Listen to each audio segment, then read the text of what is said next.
Strike होने वाली है।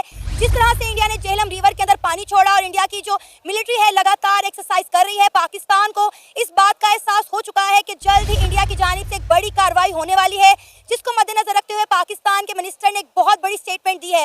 उन्होंने कहा है कि हमारे पास 130 न्यूक्लियर वेपन मौजूद हैं और ये हमने चौकों में सजाने के लिए नहीं रखे, तमाम के तमाम इंडिया के लिए हैं और इन तमाम के तमाम न्यूक्लियर मिसाइल का रुख जो है वो इंडिया की तरफ है। अगर इंडिया ने पाकिस्तान का बॉर्डर क्रॉस करने की कोशिश की तो इंडिया को इसका खमियाजा भुगतना पड़ेगा। एक तरफ पाकिस्तान के प्राइम मिनिस्टर का कहना है कि हम इंडिया के साथ कोऑपरेशन के लिए तैयार हैं, लेकिन दूसरी तरफ पाकिस्तान के मिनिस्टर इंडिया को धमकियां दे रहे हैं कि रेलवे मिनिस्टर को तो बयान देना बनता ही नहीं है ना, डिफेंस मिनिस्टर को बयान दे, वजीर खारजा बयान दे तो तब बनता है। ये तो देखे ना बिल्कुल मजाक बना लिया इन्होंने। हम पाकिस्तान को गलत क्यों कह रहे हो? पाकिस्तान कहाँ पे जंग आ रहा था, मुझे ये बताओ ना। पाकिस्तान में रीजन बताओ टाइम कैसे आ रहा था, क्या मौका था? क्या उन्होंने लाहौर फतह कर लिया था, कसूर फतह कर लिया था, सियालकोट फतह कर लिया था जो पाकिस्तान जंग हार गया था? किया था जिया के दौर में, अभी तक उनके पास है नहीं, उनके पास है, पाकिस्तान के पास है। अच्छा नहीं है, हम खुद भूख से मरे, फाइनेंशियल क्राइसिस है, जॉब्स नहीं है यहाँ पर, एजुकेशन सिस्टम नहीं है, हेल्थ नहीं है, इंफ्रास्ट्रक्चर नहीं है, पीस नहीं है। सबसे बड़ी बात ये है, पहले हमें पीस दीजिए, जीने का हक दीजिए, उसके बाद कश्मीर को भी देख लें। के अंदर पाकिस्तानी मीडिया की रैंकिंग 160 नंबर पर है हमारी पूरी दुनिया के अंदर। हमारी कोई क्रेडिबिलिटी ही नहीं है और हम प्रोपेगेंडा टूल इस्तेमाल करते हैं नौजवानों को भड़काने के लिए, ये फ़र्क पैदा करने के लिए कि पंजाब के लोग अलग है, बलूचिस्तान के लोग अलग है, हम सब एक है और हम सब ने अशराफिया के खिलाफ जंग लड़ना है, चाहे वो इस्टेब्लिशमेंट के अंदर है, जुडिशरी के अंदर है, सरदार है, नवाब है, खान है, गवर्नमेंट के अंदर है। नौजवानों को समझने की जरूरत है, अब लड़ने की जरूरत नहीं है। अब मैं प्राउड हूँ कि मैं इंडिया से बिलोंग करता हूँ। आप इंडिया से कहाँ से बिलोंग करते हैं? मैं अमृतसर से हूँ, तरन तारण हमारी तहसील थी। मैं उशाला खान और आप देख रहे हैं वन एंड ओनली नाला पाकिस्तानी रिएक्शन। दोस्तों, आज का टॉपिक मिस करने वाला नहीं है, आज की वीडियो स्किप करने वाली नहीं है। का हमारा कुछ नहीं कर सकता, ना तो हमारा कोई आदमी निकाल सकता और ना हमें निकाल दिया है। वो कुछ नहीं किया, वो वैसे पागल है, वो फिर कल बुला लेगा, कल बुला लेगा, फिर बुला लेगा, भाई आ जाओ इधर। अच्छा। वो पाकिस्तान के साथ वो बिगाड़ नहीं सकता। हमारे वीजे भी बंद कर रहा है वो। देखो, ना हमारे वीजे बंद कर सकता वो, ना हमारे जाने को वहाँ से मना कर सकता और ना पाकिस्तान के बगैर वो जिंदा रह सकता। अच्छा, ये भी सारी बात है। ये मुझे लग रहा है कि खुली आंखों से ख्वाब देखने वाली भाई मैं ख्वाब नहीं देख रहा हूँ, मैं हकीकत में बात कर रहा हूँ। हकीकत आप बताए ना, बताएं किस तरह से। असल जो बात है ना, ये जो आप बात कर रहे हैं, ये बात मैं नहीं मानूंगा। पाकिस्तान के बगैर वो बच ही नहीं सकता। अमेरिका क्यों नहीं बच सकता, क्या वजह? देखो, अभी बात सुन लो, जितने हमारे सियासतदान है, जितने पैसे इनके पास है, अमेरिका के पास नहीं है इतने पैसे।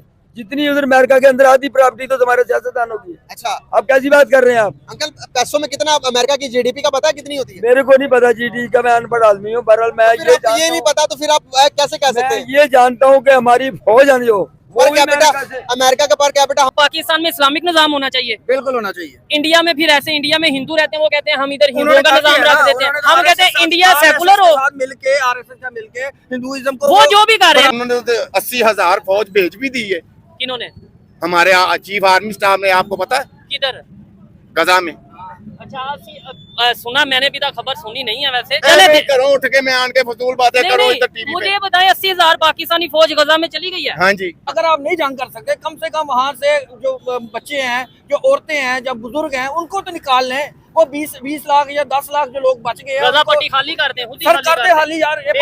चौधरी साहब, ਤੁਸੀਂ ਠੰਡੇ ਆਇਓ, ਤੁਹਾਡਾ ਤੇ ਮਾਨ ਹੀ ਨਹੀਂ ਮੈਨੂੰ ਲੱਗਦਾ ਕੰਪਲੀਟ ਹੈਗਾ। ਤੁਸੀਂ ਕਿਵੇਂ ਕਹਿ ਰਹੇ ਹੋ? ਤੁਸੀਂ ਕਿਵੇਂ ਕਹਿ ਰਹੇ ਹੋ ਕਿ ਗਦਾ ਵੇਲਾ ਕਰਕੇ ਆਇਓ? ਮੋਦੀ ਦੇ ਲੱਖਾਂ ਦੀ ਬਾਤ ਤੁਸੀਂ ਕਰੋਗੇ? सर मर्द करे ना, ओदा बच्चियां नु मरन मार। बड़ी गलत गल की तुसी। वकील साहब की गाड़ी होगी ना, वकील साहब की है, इनकी गाड़ी है वकील साहब। हाँ जी। कौन सी? चले नाम नहीं लेते, लेकिन गाड़ी है। अच्छा, ठीक तरीके से आई हुई है कि वकालत में। इंडिया के लिए, नरेंद्र मोदी के लिए, Jaishankar is an important asset.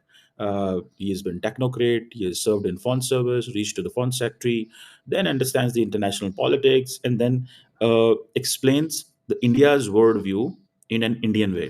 That's the point.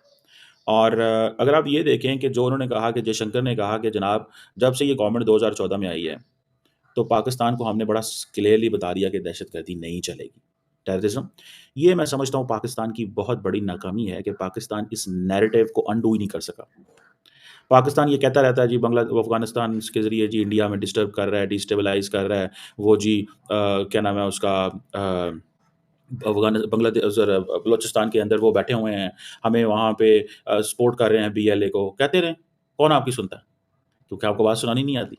पहली बात, 2008 में मुंबई वाक़या हुआ, वो उसको ख़त्म नहीं होने दे रहे, मरने नहीं दे रहे उस वाक़े को। 2008 में एक वाक़या रिपोर्ट करने में वो इस चक्कर में उन्होंने अपना सलमान साहब वाला जो वीडियो था हमारा, वो भी डिमोनेटाइज कर दिया। ठीक है, कि जी ये एक कम्युनिटी के खिलाफ आप बात, मैंने अपील करी और जो हमारा जो कस्टमर सपोर्ट में जो हमें एक बंदा मिला हुआ है, हमने उसको बताया कि यार अब इसमें कौन सा मतलब मैंने सही तो मैं और सलमान साहब बैठ के बात कर रहे हैं आपस में, ठीक है, तो इसमें क्या बात है कि इसको भी डिमोनेटाइज कर दिया। तो उन्होंने कहा जी इसमें एक कम्युनिटी के खिलाफ, पंजाबियों के खिलाफ बात की गई है। तो मैंने कहा यार सलमान साहब बात ही यही करते हैं, वो जिस चैनल पे भी जाते हैं वो तो और बात ही क्या करते हैं, वो शहजाद के चैनल पे उनके कुछ 1.6 मिलियन व्यूज है। मैंने कहा कि यार ये आप उस पे जाके देख ले, वो डिमोनेटाइज नहीं है। मैंने कहा आपका भी बताया, मैंने कहा आरसू के चैनल पे जाते हैं वो भी डिमोनेटाइज नहीं है। मैंने डिफेंसिव ऑफेंस भी वही बात कर रहे हैं जहाँ पे डिमोनेटाइज कर दिया आपने। तो उन्होंने कहा कि नहीं तो ऐसा नहीं, तो वैसा नहीं, आए बाएं शाएं कर रहे थे। तो बेसिकली पता है ना कि कहाँ से टारगेटिंग हो रही है, ठीक है। क्योंकि अगर वो प्रिंसिपल स्टैंड होता तो फिर हर जगह डिमोनेटाइज होता, ठीक है। सो ये हम